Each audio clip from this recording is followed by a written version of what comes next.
to have this opportunity to have this close conversation with you. I think I'm going to get my phone. There are some questions some of my leaders will want to. How did it start, Apostle? Zaria, not London. You didn't come from London. You didn't come from not even Lagos. If anybody would have thought that a global ministry will emerge, maybe we'll have connected it to some of the biggest places, Lagos, some of the biggest ministry connections. But from Zaria. Zaria is a part of Kaduna. I was born there. And Kaduna has been very central in the move of God in this country. We've had Bishop Fred Addo from Kaduna. We've had Bishop Boyedikbo move from Kaduna. We've had some people move from Kaduna. Talk to us about, you were in Zaria. You were sent to school. That's what bothers a lot of us. Your parents actually sent you to school, and you went to school and found something else to pursue, and you gave yourself to that. What really drove you? What drove you to pursuing what you began to pursue in Zaria? I mean, what did you see? What captured your heart? Thank you very much, Reverend Sam. Jeremiah chapter 1 from verse 5, when you read to 12, it said, before thou camest forth, whilst you were in your mother's womb, I ordained you and I sanctified you to be a prophet to the nations. Yes, sir. So before he was even born, I don't consider myself to necessarily have done anything that is outside of a divine script. I think by the mercy of God, I just stumbled into what I believe had been preordained for me. And that for me, it just so happened that Zaria was the place by the Spirit of God that allowed for that incubation, allowed for growth. I guess because of, I would say, the northern hostility and the environment. It was just conducive. There's something about the north, with all due respect, I think there's a greater sense of authenticity, spiritually speaking. There's nothing to show off, and all of that. So that's what I would say. I'm not as concerned about where as it is about the fact that it was a drive that had been in my spirit way even before Zaria days. And so people, okay, well, Zaria was where the vision for ministry was birthed, but the call of God upon my life, way before Zaria days, I was already involved in so many things that had to do with evangelism, that had to do with soul winning, hospital visitations, and all of that. So we used to have those days, they got us like a discipler. So weekends, myself and a few people would go over to his house. He would teach and train us. Sometimes we'll visit hospitals. So these things were already ongoing. We used to hold concerts. Even before Zaria, we had produced with a group an album. We used to travel for a lot of things. So I think that Zaria just came as the birthing point, particularly for Koinonia. It gave frame and definition to what we're doing. But I would say, responding to your question, that I believe it's just a preordination from God, that I found my place in life and destiny and just walked through it by mercy and grace. Wow. I'm sure they're going to give some monitors to Apostle here, some monitor sound. We need some sound here. Apostle, yes, we thank God for preordination. There are many of us who have been preordinated. Permit my English, so many of us have this call. I've heard people tell me the rugged, the kind of drive you have, the way you study, the way you pray. There was something about you people always talk about. It has to do with some passion. Talk to those of us who have this same preordination. We all have this call. how important is discipline and dedication to the fostering of God's purpose for our life? I mean, okay, so yes, I have the call of God. Is it going to happen automatically? What is my role? There's a planting, there's a watering.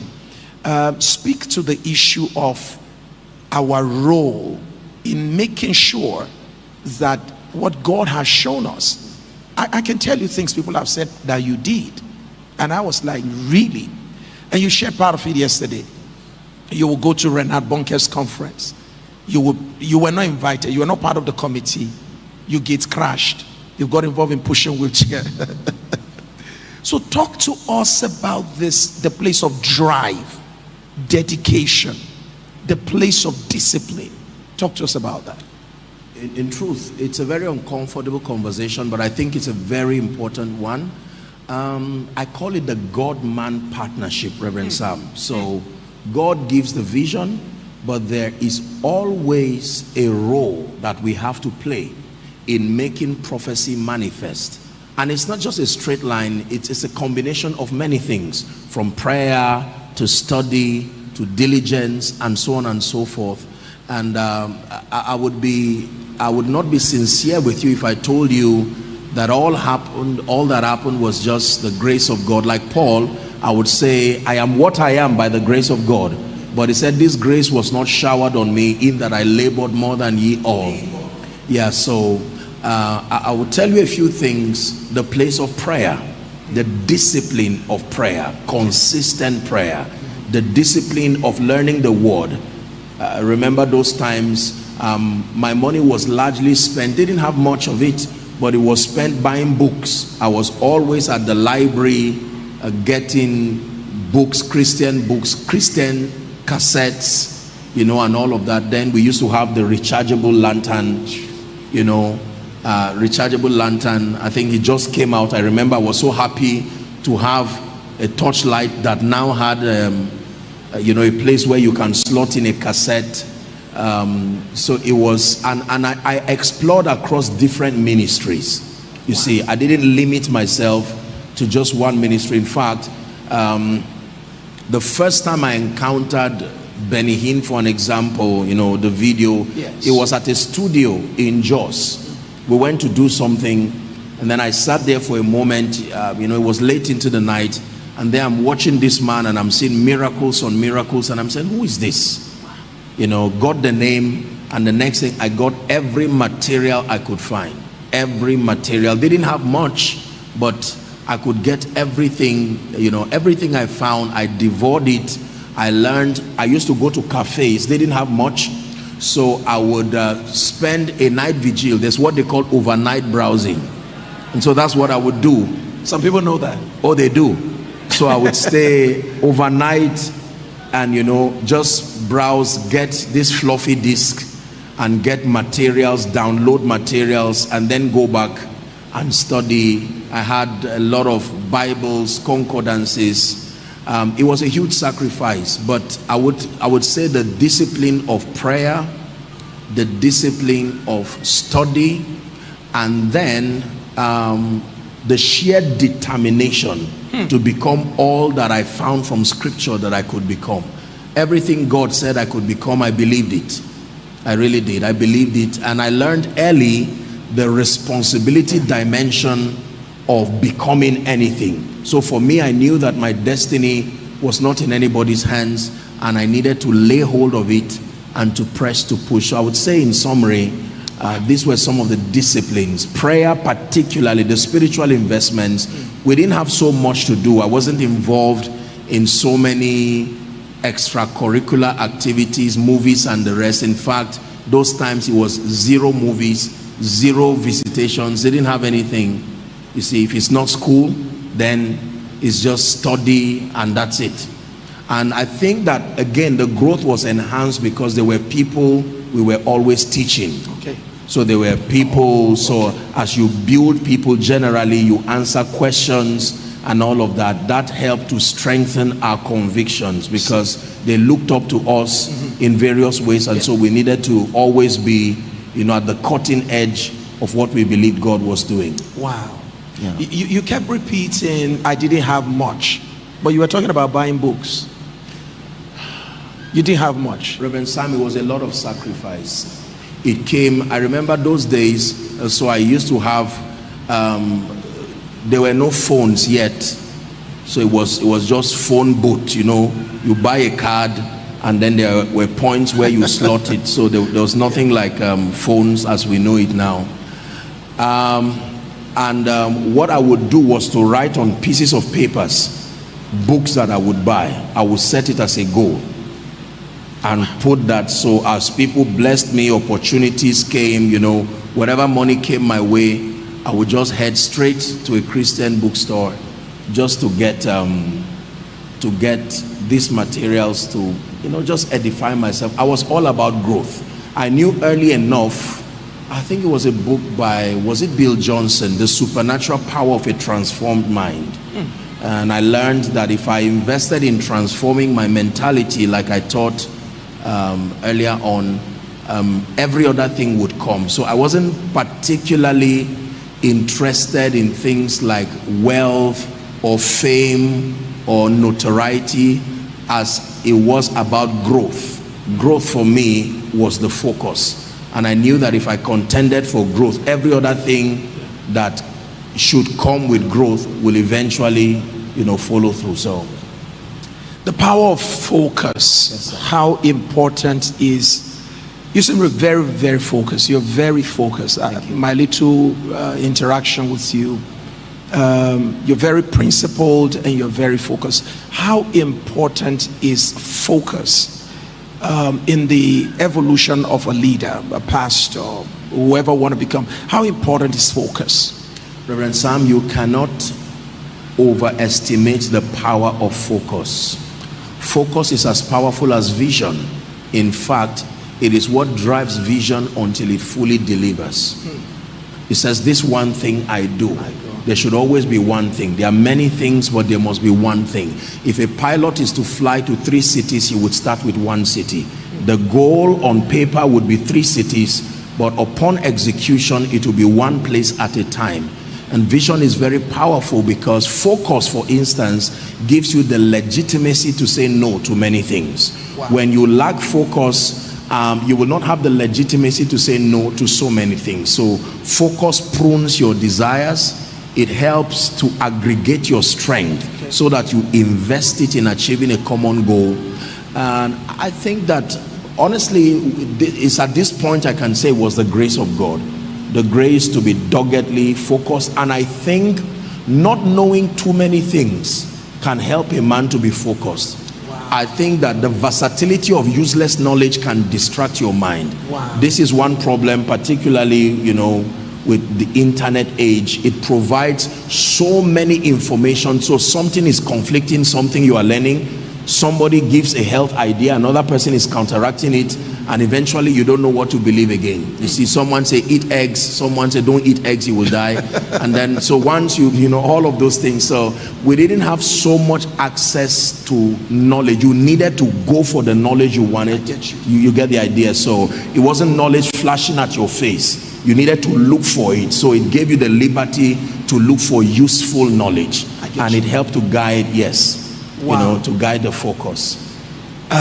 Apostle, we have quite a number of us who have a great call of God on our lives, and we have great assignments to carry out.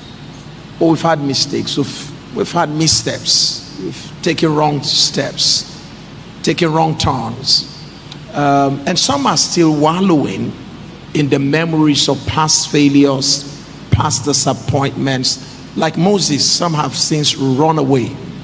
They've run away from the assignment, so to say, that God had called them to. Because like Moses, we made some mistakes, failures, could be moral, it could be anyhow. What do we do you were talking about cybernetics. Yes. What do we do to find our way back? Can God still use us after a lot of failures, mistakes? Is there any hope for a pastor who had missed his way before? What is the hope? How can we come back? Absolutely. I think we can learn from the story of the prodigal son. The story of the prodigal son is a very profound story, Reverend Sam, because it shows how to go from grace to grass. Then it shows how to go from grass to grace. So the prodigal son, the story starts with a young man who is doing very fine, enjoying wealth, blessings and whatever, and then it gives him the liberty to make his decisions. It shows the power of decisions, the declining power of wrong decisions. And the Bible says the gentleman spent his life riotously. I don't think that his riotous living, he did not make the friends outside of his father's house. The same father who had the wealth, had the blessings, I'm sure the father mentored him and taught him a lot of things, but he had other friends. He had other people outside of his father's reach, and eventually they led him, advised him, ill-advised him, and he made a poor decision and he declined. But the profound part of that story was the fact that the Bible says he came to himself. I teach a lot on restoration, and one of the principles of restoration is the power of self-examination. Every man has the power to come to himself. You see, we don't choose consequences. We make decisions, and the decisions decide the consequences. And if and when you find out that you have taken a step that is outside destiny, the first thing you do is to run to God. You don't run away from God. No one else can help you. You run to God. One of my best psalms in the Bible is Psalm 51. I believe Psalm 51, the Psalm of David. It was a declaration of his brokenness and repentance before the Lord. So I think that people don't miss it in life just because they fail. They miss it in life because they remain there. Remaining there is really where the failure is. The ability to get up, retrace your step, find the God of your salvation and begin to make your way back. I think for me that's where the power is. And in getting up to go back to God, you leave back with two things. Number one, the memory of how not to do it again, and then you are able to comfort others in the future with the same comfort that you have received. There are many reasons why people fail. Sometimes it's not a product of rebellion. It can be a product of no or poor mentorship, lack of information, and then sometimes they just yield to temptations from the devil. So regardless how those failings come, whether it's moral failings, whether it's technical failings in terms of executing your assignment, the point is you will always need to return back to God if you must find your bearing.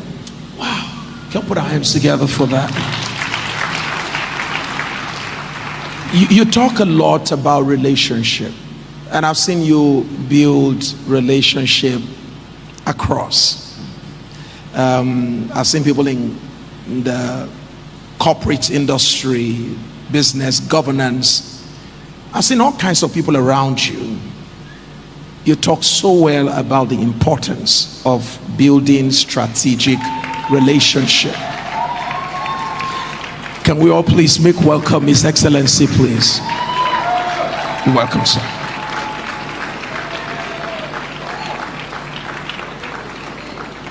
Thank you, sir.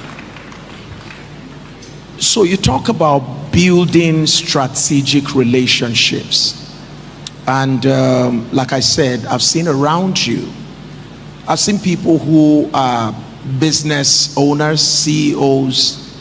I've seen people who are in government. I see that you mentor a lot of these people, and for whatever reason, I see that you are able to build relationship across board, and you are so non-judgmental. I think it makes it easier for people to come around you. Talk to me about building strategic relationship for those of us who are pastors, who are leaders, business owners, those who are involved in governance. How important is building strategic relationship in this 21st century? This is a very powerful question, and it's an important issue, Reverend Sam. I think that for relationships, the first way to build relationships is to build yourself. It's the greatest gift you can bring to any relationship. To build yourself. To build yourself. The gift of transformation, the gift of preparedness. is one of the greatest blessings you can bring to any kind of relationship. Marital, love relationships, business relationships, because you are giving of who you are before you give of what you carry.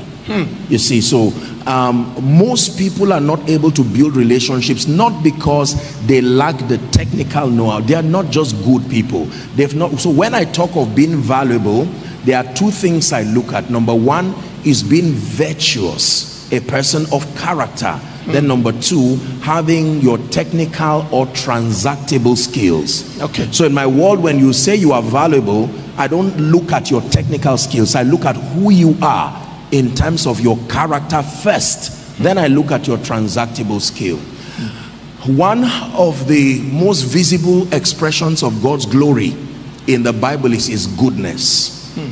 And one of the greatest keys I have found out in building relationships is to be a good person. And Reverend Sam, being a good person is an aggregate of many things. It means you have to be thoughtful, you have to be kind, and you have to be compassionate. When you say someone is good, it means you are thoughtful, you are kind, and you are compassionate. It's impossible to say you are good if you are not thoughtful, you're not compassionate, and you're not kind. So in dealing with people, you spoke about being not judgmental. The truth is that I love Jesus and I love people genuinely. I see. When you love people genuinely, you are able to navigate through their limitations. You are able to see from an eagle's view the motivation behind the things they do, good or bad. And sometimes it gives you the staying power, the strength to overlook certain things. Yes. If someone can act foolishly, but is responding to ignorance, it's not a wicked person. You know, and so on and so forth. So in dealing with people, I seek the greater good of everyone who comes around me. My position for people is always to have their best interests. And if I do give them an investment of my time, my emotional space, and they abuse it consistently, I would love them and respect them, but I'll create a distance that allows me respect. They have a right to keep to their value system, but if it's inconsistent with where I'm going, I don't let it become a distraction. But fighting, tearing down, it's not something that it's not a part of me at all. And honestly speaking, you don't find me gossiping about people, saying whatever. I talk about people, but not to smear them, not to destroy them, not at all. I give people the benefit of doubt, and I think the idea is to love people. My name means the way to love, and it's a good name, and I try to live up to it, just to love people sincerely. And when people don't get it right, I'm not too quick to point fingers. I try to look what would have been the motivation behind this. And then one of the keys, again, in maintaining relationships is honor. His Excellency just stepped in. It's my first time seeing him. God bless you, and we honor you, sir. But we all stood up to honor him in that capacity. Honor, I define, is the discerning, the celebrating, and the rewarding of men for their distinctive difference, for their uniqueness, and for their value. And it's a powerful law. It's changed my life. And you cannot build relationships if you do not understand honor. When you trivialize people's sacrifices and when you make it all about you. But I'll be honest with you, I also had to study on building relationships. As far back as 2004, 2005, I took a comprehensive study on Dale Carnegie's books, How to Win Friends and Influence People. And one of the things I learned from that material as far back then is always focus on people's needs, not your needs. When you become selfless, when you become intentional about helping people meet their needs, you find out that you are planting a seed that becomes a harvest to you. So when it becomes all about you, you use people, all about you. When you are around people, it's all about you. You can't build friends that way. You must become an active contributor to the growth of that relationship. So this has been some of the principles that I've used. I hope that did justice. But you know, I see them. I see, we've been in meetings together in some places, and I've literally watched how you relate, and I must say that everything you said reflects what you do. Before we leave, you are in a position where you lead a great global organization, Koinonia, and you're doing amazing things in the United Kingdom, in Canada, and I'm privileged to interact with some of the people there, and it takes a lot. I've been with you in Manchester to see what happened there. It takes a lot to bring all of that together. What are some of the qualities that a leader needs? And I see people working, and they do so joyfully. What you may not know is that the woman that did the souvenir for the conference you had last year happens to be a member of our church, and the dedication she put into it. And she told me, she said, "Pastor, I also want to add my own stuff to what they ask me to do." What is it about you and what you want to say to leaders? What are the qualities that we need to possess as leaders in order to be able to galvanize people together to pursue a common cause? What is that thing a leader needs to know? What is that thing a leader needs to do and even be in order to be able to influence people in that manner? Okay, a number of things. First, I would say people don't care how much you know until they know how much you care. You need to be genuinely invested in people, and it's a culture that have sold to our people, you know, across all our expressions. I love them genuinely. I care about people. I take everybody around my life as I assume that position of a father. There's nobody who is around my life who is treated like a victim.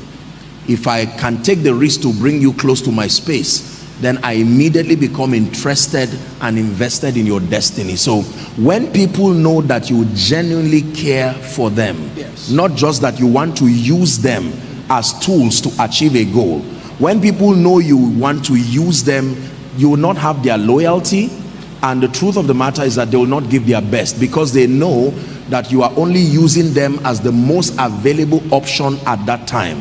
I am a builder. This is what I do for a living. I build people, I build destinies. And so God has given me the unique grace to harness. I can see potential in people and take the risk of investing into the people until they are built to become people of capacity. And so I think it's one thing that has helped, that every leader must have. I define leadership as the ability to harness and to coordinate human and material resources so as to meet a common goal. Yes. One, it's an ability. Number two, you must be able to harness, meaning to see potentials. Two, to coordinate, to aggregate together so that it produces profit. And then number three, a common goal. You must cast a vision before the people that unifies the people. It is vision that unifies people, not sentiments. If you cannot give them a vision that is greater than their sentiments, you will find a divided people. And then you must be the first model of your convictions. It is one of the greatest ways to lead. So if you tell people fast, lead the way. If you tell people give, lead the way. If you tell people love God, lead the way. If you tell people show honor, lead the way. People will watch you and see that you are a testament of your convictions before they follow suit. And I think is one area leaders fail. They put the rules and then they think the rules don't apply to them.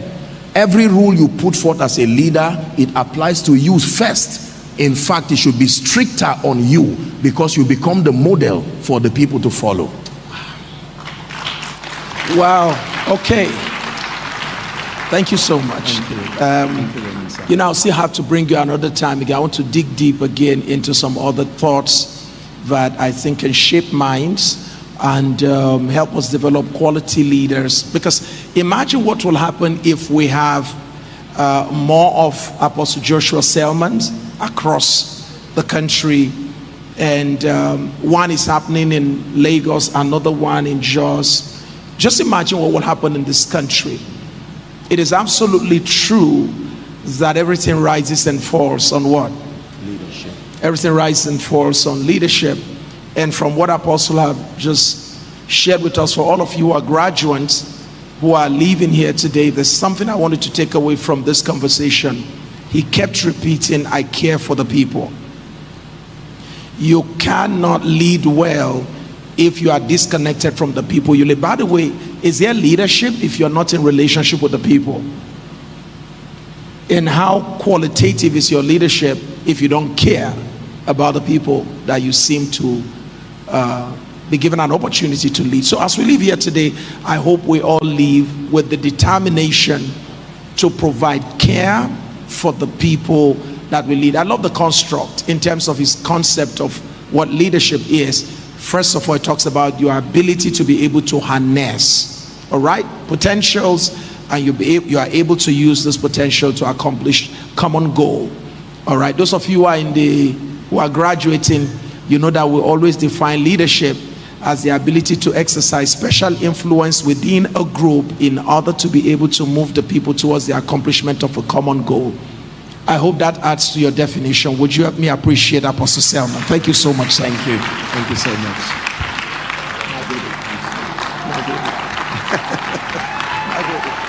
Please help me celebrate him as he goes. So sit down. I'm sure we're going to move this backward now. Help us quickly move this backward.